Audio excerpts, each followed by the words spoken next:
நேயர்களுக்கு அன்பு வணக்கங்கள். ரோபோலிக்ஸ் நிகழ்ச்சிக்கு உங்களை வரவேற்பது விக்ரம் ரவிசங்கர் மற்றும் தகவல்களின் நாயகன் ரோபோ. வழக்கம் போல் இன்றைக்கும் பல்வேறு ரகசிய தகவல்கள் நமக்காக தயாராக இருக்குது. அதுக்கு முன்னாடி நம்ம ஒட்டுமொத்த தேசத்தையும் சோகத்தில் மூழ்கடித்த முதலமைச்சர் ஜெயலலிதாவுடைய மறைவுக்கு எங்களுடைய வருத்தத்தை பதிவு செஞ்சுக்கிறோம். நிகழ்ச்சிக்கு போகலாமா ரோபோ? போகலாம் விக்ரம். முதலமைச்சர் மறைவுக்கு நானும் என்னுடைய வருத்தத்தை பதிவு செய்ய விரும்புகிறேன். ஏன்னா அவங்க இழப்பை ஏற்றுக்க முடியாமல் தவிக்கிற மக்களுடைய மனநிலையை என்னாலையும் உணர முடியுது. நிச்சயமாக ரோபோ, அவங்க விட்டுட்டு போன வெற்றிடமாகவே தான் இருக்க போகுது. அதை யாராலையும் நிரப்ப முடியாதுங்கிறத பலரும் நம்புகிறாங்க. சரி, சப்ஜெக்டுக்கு போகலாம். ஃபர்ஸ்ட் மேட்டர் என்ன? நீ தான் சப்ஜெக்டை ஸ்டார்ட் பண்ணிட்டியே விக்ரம். இளைத்தலைமை மக்கள் மனசில் விட்டுட்டு போன வெற்றிடத்தை வேணும்னா யாராலும் நிரப்ப முடியாமல் இருக்கலாம். ஆனால் அவங்க விட்டுட்டு போன நாட்காலிக்கு இப்போ பெரும் போட்டி நடந்துகிட்டு இருக்கு. என்ன ரோபோ சொல்ற? முதன்மை பதவிக்கு தான் நள்ளிரவே ஒருத்தர் தேர்ந்தெடுக்கப்பட்டுட்டாரு. மக்களை ஆட்சி செய்யத்தான் அவர் தேர்ந்தெடுக்கப்பட்டிருக்கார். கட்சியை ஆட்சி செய்ய இன்னும் யாரும் தேர்ந்தெடுக்கப்படலையே. ஓ, கட்சி பதவியை சொல்றியா நீ? அதுவும் கிட்டத்தட்ட முடிவானது மாதிரி தானே தெரியுது. உண்மைதான் விக்ரம். அதிகாரப்பூர்வ அறிவிப்பு மட்டும்தான் பாக்கி. ஆனா கடைசி நேரத்தில் என்ன வேணும்னாலும் நடக்கலாம்.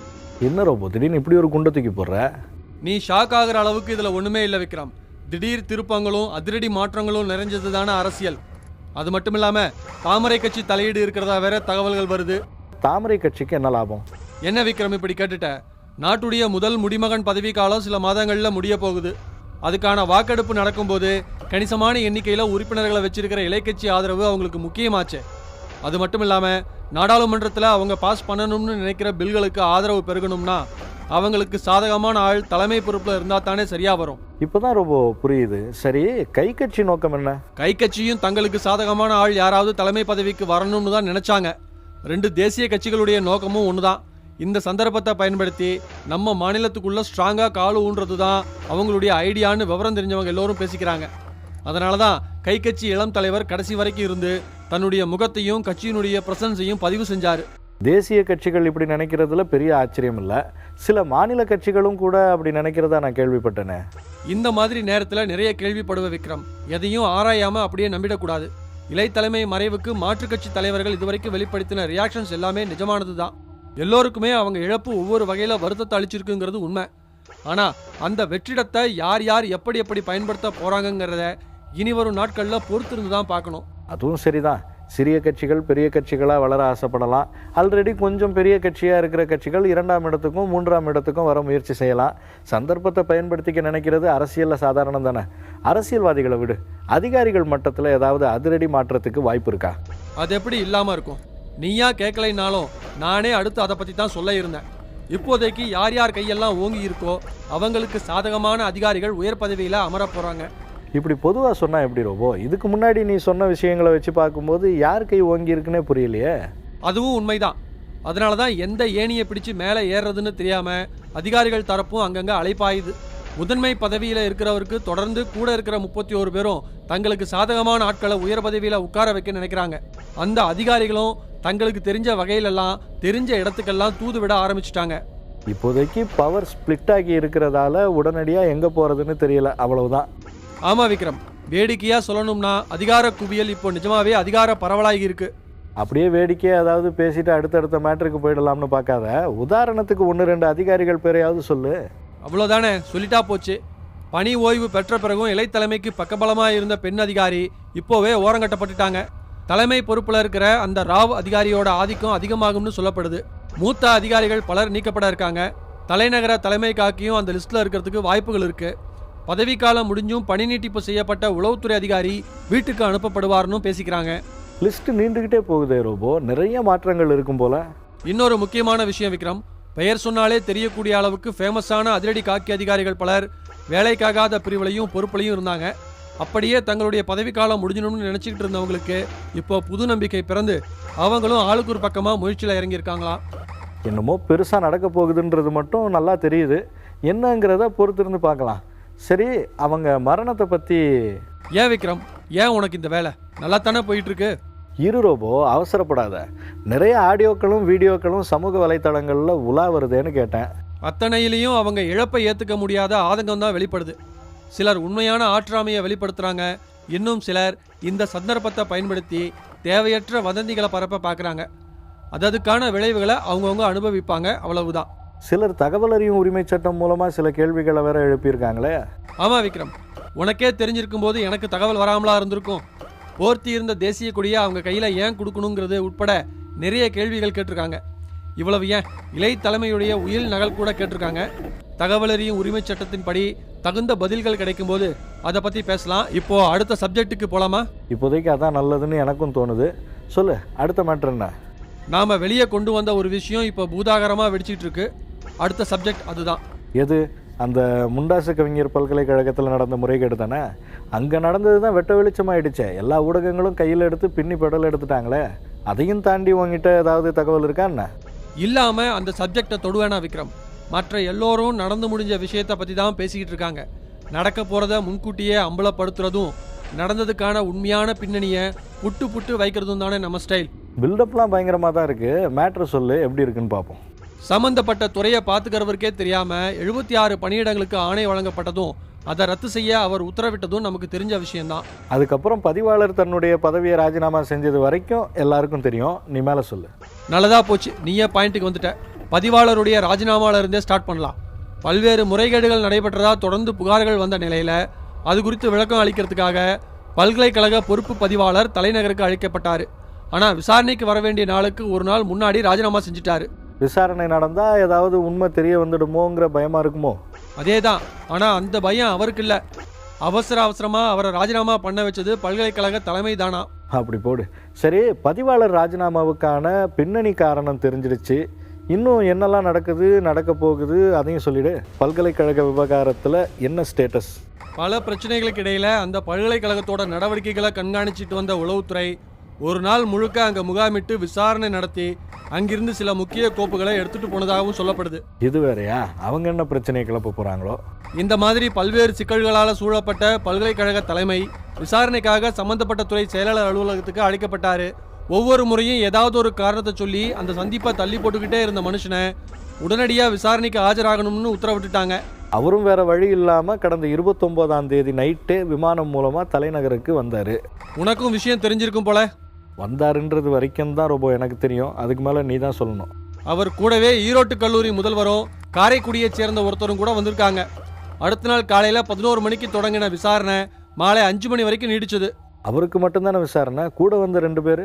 விசாரணை நடந்துகிட்டு இருந்த அதே நேரம் அந்த 2 பேரும் அமைச்சர்கள் சிலரை சந்தித்து பிரச்சனையை முடிவுக்கு கொண்டு வர முயற்சி மேற்கொண்டாங்களாம். சம்பந்தப்பட்ட துறை அமைச்சரையும் சந்திக்க முயற்சி பண்ணியிருக்காங்க. ஆனால் அவங்க முயற்சி பெயரளவுக்கு கூட பலனளிச்சதா தெரியல. சரி, விசாரணைக்கு போனவர் என்னானாரு? விசாரணை முடிஞ்சதும் பல்கலைக்கழக தலைமை கிட்ட இருந்து அவருடைய ஊழியர்களுக்கு தொலைபேசி அழைப்பு வந்திருக்கு. அடுத்த நிமிஷம் பல்கலைக்கழகத்தில் இருந்த பணி நியமனம் தொடர்பான எல்லா கோப்புகளும் அங்கிருந்து எடுத்து செல்லப்பட்டிருக்கு. அன்னைக்கு நைட்டே தலைநகரத்திலிருந்து 3 பேரும் கிளம்பிட்டாங்க. கொங்கு மாநகருக்கு போனவங்க சும்மா இருந்திருக்க மாட்டாங்களே.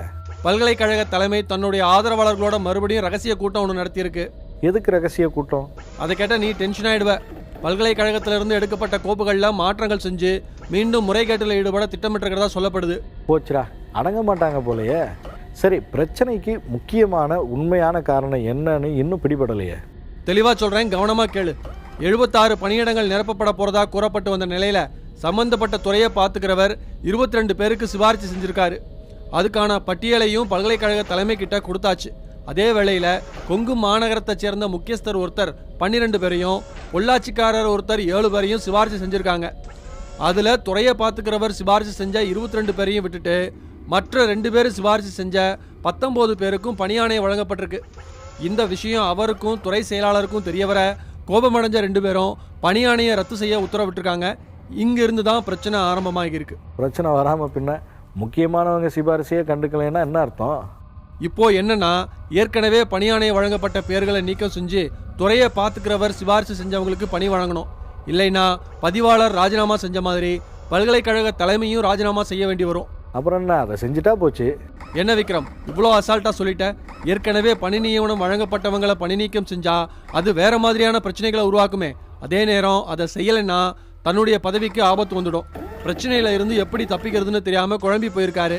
நெருக்கமானவங்க கிட்ட ஆலோசனையும் கேட்டுக்கிட்டு இருக்கிறதா தகவல்கள் வருது.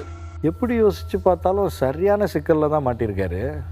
இந்த பிரச்சனை ஒருபுறம் இருக்க, ஏற்கனவே லஞ்சமா வசூலிக்கப்பட்ட 28 கோடியே 68 லட்சம் ரூபாய் பழைய நோட்டுகளை எப்படி புதிய நோட்டுகளாக மாற்றுறதுன்றது இன்னொரு பெரிய தலைவலியாக மாறி இருக்கு.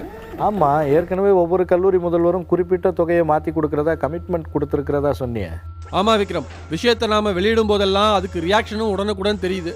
ஈரோட்டு கல்லூரியில் பல கோடி ரூபாய் லஞ்ச பணம் பதுக்கி வைக்கப்பட்டிருக்கிறதா நாம் சொன்னதும் அடுத்த நாள் விடியற்காலையில் அந்த பணத்தை அங்கிருந்து இடமாற்றம் செஞ்சுருக்காங்க. நீலகிரி மாவட்ட கல்லூரி முதல்வர் 1 கோடி ரூபாயை மாற்றித்தர ஒத்துக்கிட்டாருன்னு சொல்லியிருந்தோம். அதுக்கடுத்து அந்த திட்டத்தை அவர் கைவிட முடிவெடுத்துட்டாராம். அந்த பணம் அதே கல்லூரியில் வேலை செய்கிற வேறு சிலர் கையில் இருக்குன்னு தகவல்கள் வருது. அதே மாதிரி ஊட்டியில் இருக்கிற சிண்டிகேட் உறுப்பினர் ஒருத்தர் கிட்டத்தட்ட 1 கோடி ரூபாய் புதிய நோட்டுகளாக மாற்றும் முயற்சியில் ஆல்ரெடி இறங்கிட்டாராம். அவர் மட்டும் எப்படி? நெருங்கிய நண்பர்கள், உறவினர்கள், உடன் வேலை பார்க்குறவங்க வங்கி கணக்குகளில் பணம் ஏற்கனவே செலுத்தப்பட்டுட்டதா சொல்லப்படுது. அவங்களுக்கெல்லாம் 20% கமிஷன் கொடுக்கவும் ஒத்துக்கிட்டாராம். கமிஷனுக்கு ஆசைப்பட்டு தேவையில்லாத வேலையில் இறங்கி சம்பந்தமே இல்லாதவங்க மாட்ட போகிறாங்க. உண்மைதான் விக்ரம். இப்போதைக்கு முதலமைச்சர் மறைவு தங்களுடைய விவகாரத்தை மறக்கடிச்சிடுச்சுன்னு பல்கலைக்கழக முறைகேட்டில் சம்மந்தப்பட்டவங்க நினைக்கலாம். ஆனால் கூடிய சீக்கிரம் மறுபடியும் இந்த விவகாரம் வெடிக்க போகுது. யார் யாரெல்லாம் மாட்ட போகிறாங்கன்னு தான் தெரியல. சரி, அடுத்த மேட்ரு. நம்ம நிகழ்ச்சியில் அம்பலப்படுத்தப்பட்ட தகவலோட விளைவுகள் பற்றி பேசணும். நம்ம தொலைக்காட்சியில் வெளியான செய்தி ஒன்று பெரிய அதிர்வலியை ஏற்படுத்தியிருக்கு. அதை இப்போ பார்க்கலாம். என்ன செய்தி? முதல்ல அதை சொல்லு. தேனி அரசு மருத்துவக் கல்லூரி மருத்துவமனையில் நோயாளிகளுக்கு துப்புரவு பணியாளர்கள் சிகிச்சை கொடுத்த விவகாரம் தொடர்பான செய்தி தான் சுகாதாரத்துறையில் பெரும் அதிர்வை ஏற்படுத்தியிருக்கு. அப்படி என்ன அதிர்வு ஏற்பட்டுச்சு? விவரமாக சொல்லு. அங்கே மட்டுமில்ல விக்ரம், பெரும்பாலான அரசு மருத்துவமனை மற்றும் மருத்துவக் கல்லூரி மருத்துவமனைகளில் அந்த நிலை தான் இருந்திருக்கு. அதனால தேனியில் அரசு மருத்துவமனை தொடர்பாக செய்தியை நாம் வெளியிட்டதும் மருத்துவத்துறை நிர்வாகங்கள் எல்லாமே ஆடி போயிருக்கு. உடனடியாக எல்லா மாவட்ட மருத்துவமனைகள்லையும் நோயாளிகளை கவனிக்க வந்த துப்புரவு பணியாளர்களுக்கு வாய்மொழி உத்தரவு பிறப்பிக்கப்பட்டிருக்கு. என்ன உத்தரவு? எந்த நேரத்திலும் சென்னையிலிருந்து மருத்துவத்துறை உயரதிகாரிகள் வருவாங்க, உங்களை விசாரணை செய்வாங்க, துப்புரவு வேலை மட்டுமே பார்க்கறதா சொல்லணும்னு சொல்லியிருக்காங்க. அடிச்சு கேட்பாங்க, அப்பவும் சொல்லக்கூடாதுன்னு சொன்னாங்களோ? கிட்டத்தட்ட அப்படித்தான்னு வச்சுக்கோ. யார் கேட்டாலும் மருத்துவர்களும் செவிலியர்களும் தான் சிகிச்சை கொடுக்குறாங்கன்னு சொல்ல சொல்லி நோயாளிகளுக்கும் அறிவுறுத்தியிருக்காங்க. திடீர் மரியாதையும் கவனிப்பும் கிடைக்கிறதால நோயாளிகள் மகிழ்ச்சி அடைஞ்சிருக்காங்க. அப்படி போடு. நம்ம தொலைக்காட்சியில் வெளியிட்ட செய்தி மூலமாக ஒட்டுமொத்த மருத்துவமனைகள்லையும் நோயாளிகளுக்கு சிறப்பான முழுமையான சிகிச்சை கிடைக்குது. அது தற்காலிகமா இல்லை நிரந்தரமானு பார்ப்போம். அதுவும் சரிதான் விக்ரம். அடுத்தது என்ன? அதிர்ச்சி தகவலா அதிரடி தகவலா? நான் சப்ஜெக்ட்டுக்கு போகிறேன். போகிற போக்கில் எப்படிப்பட்ட சப்ஜெக்ட்னு உனக்கே புரியும். ரைட்டு, அப்புறம் ஏன் வெயிட் பண்ணுற? போட்டு தாக்கு. +1 மாணவி ஒருத்தர் மேலே வெறும் 200 ரூபாய் திருடினதா வழக்கு போட்டு மகளிர் சீர்திருத்த காப்பகத்தில் அடைச்சிருக்காரு மலைக்கோட்டை மாவட்டத்தில் ரைஸ் மில்கள் நிறைஞ்ச ஊரோட காக்கி அதிகாரி. வெறும் 200 ரூபாய் திருடினதா வழக்கா? பின்னணி என்ன? அந்த பின்னணியை விசாரிக்க போய் பல திடுக்கிடும் தகவல்கள் வெளிவருது. அப்படி என்ன திடுக்கிடும் தகவல்கள்? டீட்டெயிலாக சொல்லு. ரொம்ப டீட்டெயிலாக சொல்லக்கூடிய விஷயம் இல்லை இது. ஓரளவுக்கு தான் சொல்ல முடியும், நீயே புரிஞ்சுக்கணும். புரிஞ்சிக்கிற அளவுக்கு டீட்டெயில்ஸ் இருந்தால் போதும், சொல்லு. சமீபத்தில் பள்ளி சீருடையோட ஒரு காட்டுப்பகுதியில் அந்த மாணவியை கண்ட காக்கிகள் சந்தேகத்தின் பேரில் விசாரிச்சிருக்காங்க. இந்த நேரத்தில் இங்கே என்ன செய்கிற, யார் நீ, என்ன ஏதுன்னு கேள்விகள் கேட்க சரியான பதில் சொல்லாமல் மாணவி உளர ஆரம்பித்ததும் சந்தேகம் வலுக்க ஆரம்பிச்சிடுச்சு. விஷயம் விவகாரமாக இருக்கும் போலையே. ஆமாம் விக்ரம், அந்த பகுதியை சேர்ந்த இளைஞர்கள் பலர் அந்த மாணவியை வற்புறுத்தி நீண்ட காலமாக பாலியல் வன்மம் செஞ்சுக்கிட்டு இருக்கிற விஷயம் காக்கிகளுக்கு தெரிய ஆரம்பிச்சிருக்கு. அட பாவீங்களா, என்ன ரோபோ இது கொடுமையாக இருக்குது. அந்த பொண்ணுக்கு 15-16 வயசு தானே இருக்கும். ஆமாம் விக்ரம், உண்மைதான். ஆனால் அந்த பெண்ணை இதுவரைக்கும் 150 பேர் தகாத உறவில் ஈடுபடுத்தி இருக்கிறதா சொல்லப்படுது. அதனால தான் அந்த பொண்ணோட எதிர்காலம் பாதிக்கப்படக்கூடாதுன்னு திருட்டு வழக்கு போட்டிருக்காங்களோ? கதை கெட்டுச்சு போ. அந்த பகுதி காக்கி அதிகாரி அவ்வளோ நல்லவர் மாதிரி தெரியல விக்ரம். எதை வச்சு அப்படி சொல்கிற? அந்த பெண் மேலே திருட்டு வழக்கு போட்டு சீர்திருத்த காப்பகத்துக்கு அனுப்பினதோடு நிறுத்தியிருந்தா பரவாயில்ல. ஆனால் அந்த பெண்ணை மிரட்டி தொடர்பில் இருந்த இளைஞர்கள் பட்டியல் தயார் செஞ்சு வசூல் வேட்டையில் இறங்கிட்டாராம். அட பாவமே, பட்டியல் தயார் செஞ்சுன்னு சொன்னதை நான் கூட ஏதோ நடவடிக்கை எடுக்க போகிறாருன்னு நினச்சிட்டேன். நடவடிக்கையும் எடுத்திருக்காரு. 200 ரூபாய் திருடினதா அந்த பொண்ணு மேலேயும் திருட்டுக்கு திட்டம் தீட்டியதா கிட்டத்தட்ட 12 இளைஞர்கள் மேலேயும் வழக்கு பதிவு செஞ்சிருக்காரு. எது? அந்த திருட்டுக்கு 12 பேர் திட்டம் திட்டினாங்களாமா? அப்படித்தான் வழக்கு பதிஞ்சிருக்காங்க. வசதி படைச்ச இளைஞர்கள் கிட்ட முடிஞ்ச வரைக்கும் கறந்துட்டு காசு கொடுக்காத இளைஞர்கள் மேலே தான் அப்படி ஒரு வழக்கு பதிவு செய்யப்பட்டிருக்கு. பாலியல் வழக்கு பதிவு செஞ்சா வேலை அதிகமா, அதனால தான் திருட்டு வழக்கு. சுத்தம். இதுக்கு மேலே இந்த மேட்டரை பேசணுமா என்ன? அவசரப்பட்டு என் கார்டு போடாத விக்ரம். ஒரு முக்கியமான விஷயம் பாக்கி இருக்கு. காப்பகத்தில் இருக்கிற அந்த மாணவிக்கு குணப்படுத்த முடியாத பாலியல் நோய் இருக்குதுன்னு கண்டறியப்பட்டிருக்கு. அதனால அந்த பெண்ணோட உறவு வச்சிருந்த அத்தனை பேரும் இப்போ அச்சத்தில் இருக்காங்க. போச்சுடா, இந்த பிரச்சனை வேறையா? எல்லாம் மொத்தமாக ஒழியட்டும். காப்பகத்தில் இருக்கிற அந்த மாணவி திருந்தி வாழ அங்கேயாவது வழி ஏற்படுதான்னு பார்ப்போம். ஆனால் ஒரு காக்கி அதிகாரி இப்படி செய்வாருன்னு நான் எதிர்பார்க்கவே இல்லை ரோபோ. என்ன விக்ரம், அதுக்கே இப்படி சொல்லிட்ட? அந்த துறைக்குள்ளேயே இது மாதிரியான புகார்கள் வந்துகிட்டு இருக்கே. அடுத்த சப்ஜெக்ட் தானே, கண்டினியூ பண்ணு. கடந்த சில நாட்களுக்கு முன்னாடி தலைநகர ஆயுதப்படையில வேலை செய்யற பெண் காக்கி ஒருத்தர் தூக்க மாத்திரை சாப்பிட்டு தற்கொலைக்கு முயற்சி செஞ்ச சம்பவம் காக்கிகள் வட்டாரத்தையே உலுக்கிடுச்சு. ஏன், என்ன காரணம்? அவங்க பிழைச்சிட்டாங்களா? இப்போ அவங்க பிழைச்சிக்கிட்டாங்க. ஆனா தற்கொலை முயற்சிக்கு தன்னுடைய துறை துணைத் தலைவர் தனக்கு பாலியல் தொந்தரவு கொடுத்ததுதான் காரணம்னு புகார் கொடுத்துருக்காங்க. அடப்பாவுமே, இதைத்தான் அந்த துறைக்குள்ளேயே நடக்குதுன்னு சொல்ல வந்தியா? ஆமா விக்ரம், அவங்க புகார் கொடுத்ததும் நடவடிக்கை எடுப்பாங்கன்னு பார்த்தா பழியை எப்படி அவங்க மேலேயே போடலாம்னு யோசிச்சு அவங்க பின்னணியை சேகரிக்க ஆரம்பிச்சிருக்காங்க உயரதிகாரிகள் சிலர். அப்படி என்னத்தை சேகரிச்சாங்க? அந்த பெண் காக்கிகளுக்கான குடியிருப்புல ஒரு வீடு வாங்கியிருந்தாங்க.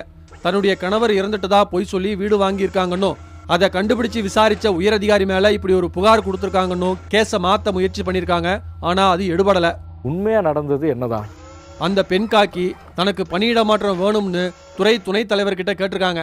அதுக்கு அதெல்லாம் தர முடியாது, நீ இங்கே தான் இருக்கணும், அது இதுன்னு கொஞ்சம் தப்பாக பேசியிருக்காரு. பாலியல் சீண்டல்கள் நடந்ததாகவும் சொல்லப்படுது. இது குறித்து விசாரிக்க வந்த கூடுதல் தலைவர் கேட்ட முதல் கேள்வியே அந்த பெண் காக்கியை நம்பிக்கை இழக்க வச்சிடுச்சு. அப்படி என்ன கேள்வி கேட்டாரு? என்னப்பா அதிகாரி மேலையெல்லாம் புகார் கொடுக்குற, அவர் அந்த மாதிரி ஆள் இல்லைன்னு சொல்கிறாங்களேம்மான்னு கேட்டிருக்காரு. விசாரிக்க வந்தவரும் இப்படி கேட்டால் அவங்க எங்கே தான் போவாங்க பாவம்.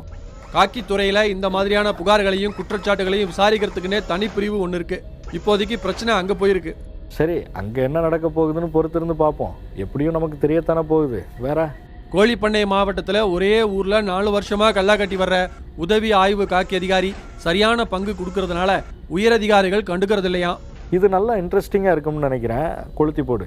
கோழிப்பண்ணை மாவட்டத்து தென்கிழக்கு பகுதியில் எம வாகனம் பெயர் கொண்ட பட்டியல பணிபுரிகிற உதவி காக்கி அதிகாரி தான் அவர்.